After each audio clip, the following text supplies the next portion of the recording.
Hello students, आज मैं class third आपको डिवीज़न सिखाने जा रही हूँ। सबसे पहले आपको पता होना चाहिए डिवीज़न होता क्या है। Division means a process of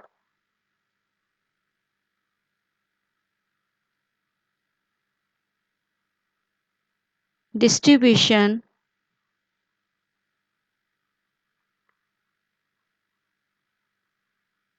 equally among a group।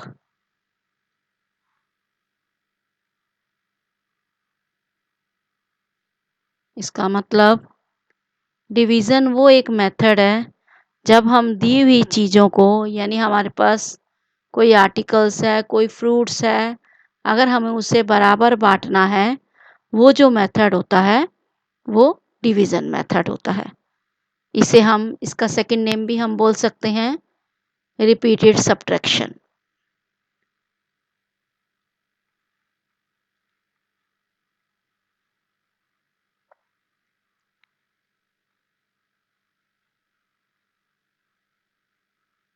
मैं आपको एक एग्जांपल बताती हूँ।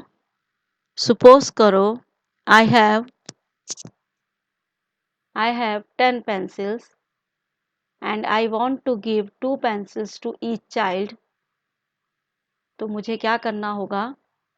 अगर मेरे पास 10 पेंसिल हैं और मुझे 2-2 पेंसिल हर बच्चे को देनी है, तो उसके लिए मुझे क्या करना होगा? अगर मैं रिपीटेड सब्ट्रैक्शन मेथड लेती हूँ तो 10 में से 2 माइनस करूँगी, फिर जो आंसर आएगा फिर माइनस करती चली जाऊँगी। ऐसे मुझे पता लग जाएगा कि मुझे कितने बच्चों में ये पेंसिल देनी होगी। अगर हम डिवाइड करेंगे तो 2 के टेबल पे 10 5 नंबर पर आता है, तो ये भी पता लग जाता है कि 5 बच्चों को मैं ये पेंसिल दे पाऊँगी। तो अब मैं सबसे पहले आपको ये बता दूँ कि डिवीज़न में डिविडेंड, डिवाइज़र, क्वोशंट क्या होता है।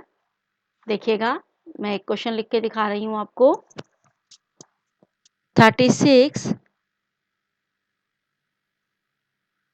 36 डिवाइड 9 इज इक्वल टू 4। अगर आपको पूछा जाए कि इसमें डिविडेंड क्या है, डिवाइज़र क्या है, क्वोशंट क्या है, तो आपको बता दूं जिसे हम डिवाइड करते हैं वो होता है डिविडेंड, यानी 36। तो इसमें डिविडेंड क्या हुआ? 36। जिससे हम डिवाइड करते हैं, डिवाइड करने वाला जो नंबर होता है वो होता है डिवाइज़र। तो डिवाइज़र हुआ 9 और जो आंसर आता है, यानी जो इक्वल के बाद वाला नंबर होता है वो होता है क्वोशंट।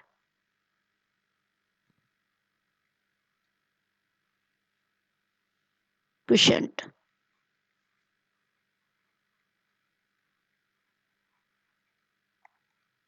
तो सबसे पहले आपको ये पता ही होना चाहिए कि डिविडेंड, डिवाइज़र और क्वोशंट क्या होता है। इसके बाद मैं आपको सिखाती हूँ डिवीज़न फैक्ट। डिवीज़न फैक्ट करने के लिए देखिएगा,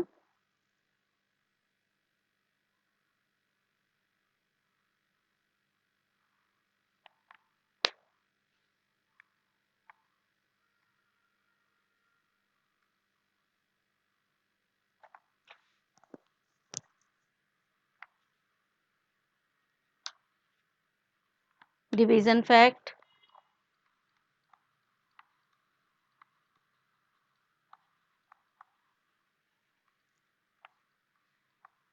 क्वेश्चन लिया है मैंने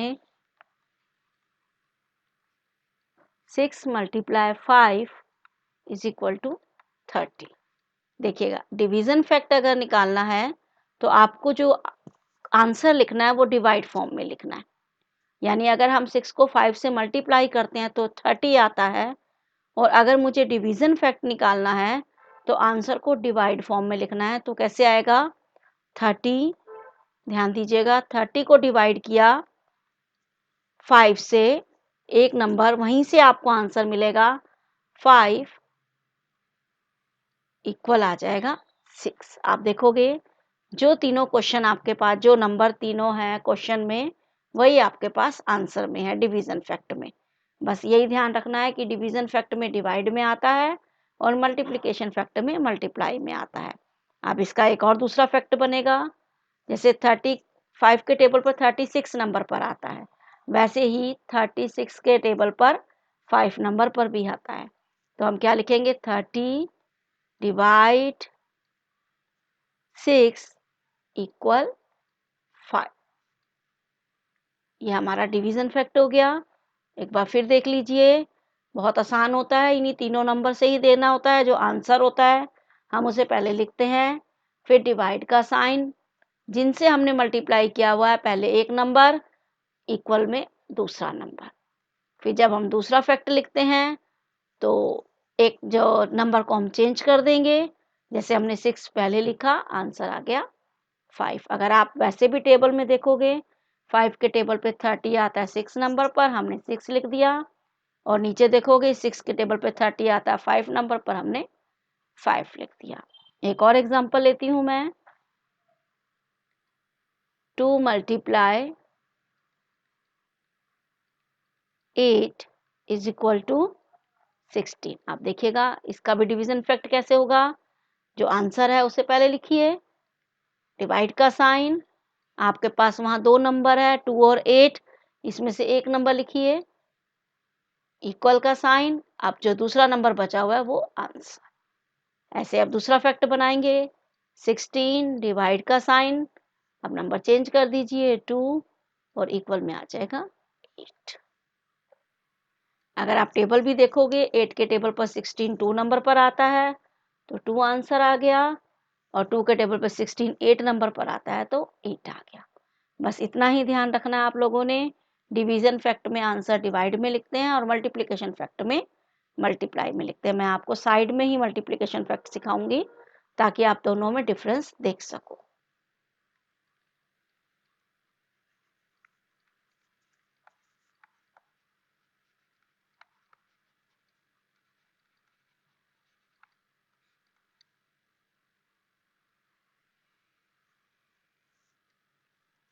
देखिएगा, मल्टीप्लिकेशन फैक्ट लिखने के लिए मैं एग्जांपल ले रही हूँ, 48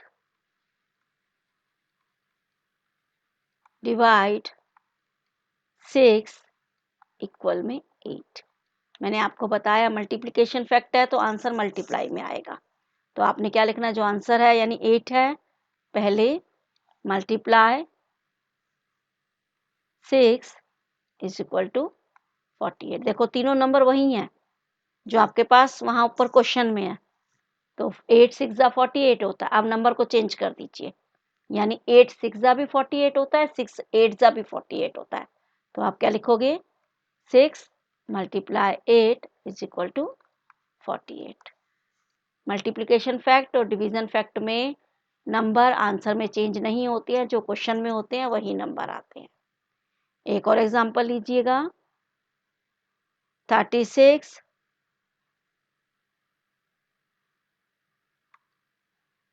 36 डिवाइड 12 इज इक्वल टू 3। देखिएगा, मल्टीप्लिकेशन फैक्ट देना है, क्या लिखेंगे हम, पहले answer 3 multiply 12 is equal to 36। अब आपका चेंज हो जाएगा, जैसे 3 12 जा 36 होता है, वैसे 12 3 जा होता है, तो 12 पहले आएगा, 3 बाद में आएगा, 36। देख लिया आपने, डिवीजन फैक्ट में आंसर डिवाइड में आया हुआ है और मल्टीप्लिकेशन फैक्ट में आंसर मल्टीप्लाई में आया हुआ है, और नंबर जो हमारे हैं वो बिल्कुल भी चेंज नहीं हुआ। एक ट्रिक होती है, बस इसे ध्यान रखिए, आपको ये दोनों सम बहुत आसानी से आ जाएंगे। अब एक और इम्पॉर्टेंट मेथड है, आप इसे देख लीजिए पहले। एक बहुत इम्पॉर्टेंट मेथड है, वो है रिपीटेड सब्ट्रैक्शन मेथड। तो हम रिपीटेड सब्ट्रैक्शन आपको सिखाएंगे अभी।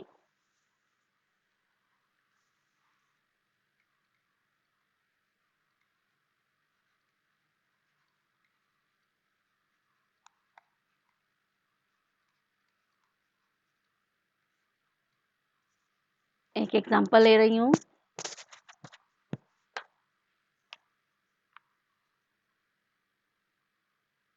48 को आपने डिवाइड करना है 8 से। देखिएगा, हाँ, आपने डिवाइड करना है रिपीटेड सब्ट्रैक्शन मेथड।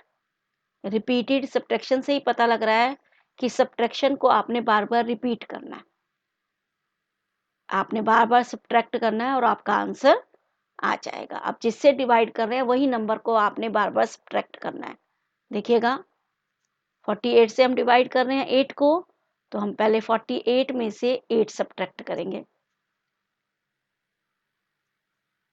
कितना आंसर आएगा देखो आप, 48 में से 8 कट करेंगे। आपको मैं पूरा ही करके दिखाती हूँ ऐसे ही सब्ट्रैक्ट करते हुए। 48 में से 8 सब्ट्रैक्ट किया, 8 में से 8 कट किया 0, 4 एज इट इज आ गया, 40 हो गया। अब फिर से आप 48 में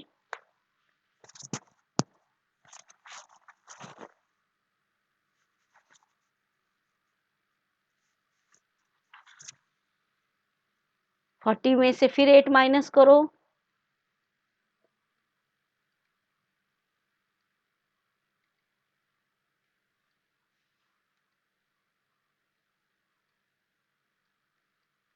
देखिएगा 0 में से 8 कट नहीं हो सकता, 10 बनाएंगे, 10 में से 8 कट किया 2, आपका रह गया यहाँ पर 3, तो ये हो गया आपका 32।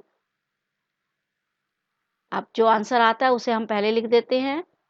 32 में से 8 कट करेंगे तो क्या आ जाएगा,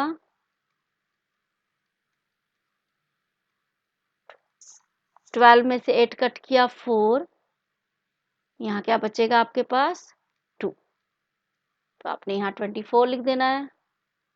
फिर आंसर को पहले लिखना है, -8, 24 में से 8 कट किया 16 आएगा,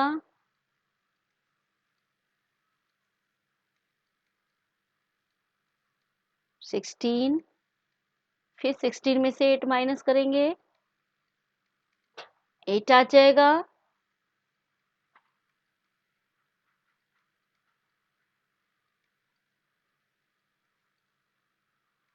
फिर 8 में से 8 माइनस करेंगे 0 आ जाएगा। ये तब तक रिपीट करते हैं जब तक 0 नहीं आ जाता। अब आप 8 काउंट करो, आपने कितनी बार 8 माइनस किया। अगर आप देखोगे यहाँ पर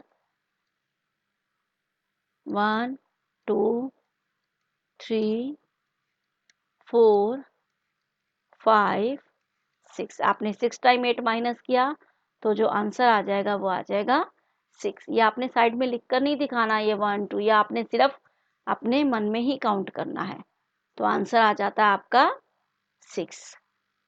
अच्छा, एक और मेथड से मैं आपको इसको रिपीटेड सब्ट्रैक्शन करा बता देती हूँ जो डायरेक्ट हम सब्ट्रैक्ट कर सकते हैं। एक और एग्जांपल ले लेती हूँ।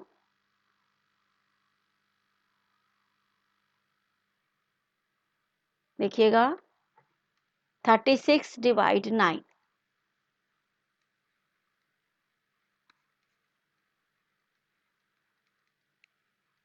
Repeated subtraction. आप डायरेक्ट सब्ट्रैक्ट भी कर सकते हो। 36 में से 9 करेंगे हम, देखिए डायरेक्ट माइनस करके भी दिखा सकते हैं। 36 में से 9 कट करेंगे यानी 16 में से 9 कट किया 7, यहाँ बचेगा 2, 27 हो गया। 27 में से 9 कट किया, ध्यान दीजिएगा, 7 में से 9 ऐसे कट नहीं हो सकता, हम कैरी लेंगे, 17 बनाएंगे, 17 में से 9 कट किया 8, 2 हो जाएगा 1। फिर 18 में से 9 कट करेंगे, 18 में से 9 कट करेंगे 9 आएगा, फिर 9 में से 9 कट करेंगे 0 आ जाएगा। इस तरीके से भी आप कर सकते हो। आप देखो आपने 9 कितनी बार माइनस किया है, 1 2 3 4, 4 टाइम किया तो आंसर आ गया 4। आपको ये भी पता है 9 के टेबल पे 36 4 नंबर पर आता है, तो आपको आंसर अपने आप पता लग जाएगा कि आंसर 4 ही आएगा। ये था आपका रिपीटेड सब्ट्रैक्शन मेथड। आज हमने डिवीजन फैक्ट, मल्टीप्लिकेशन फैक्ट और सब्ट्रैक्शन रिपीटेड सब्ट्रैक्शन मेथड सीखा है। अगली वीडियो में मैं आपको डिवीजन सिखाऊंगी। तो अगर आपको मेरा पढ़ाना अच्छा लग रहा है, आप मेरे चैनल को लाइक, शेयर एंड सब्सक्राइब कीजिए। Thank you.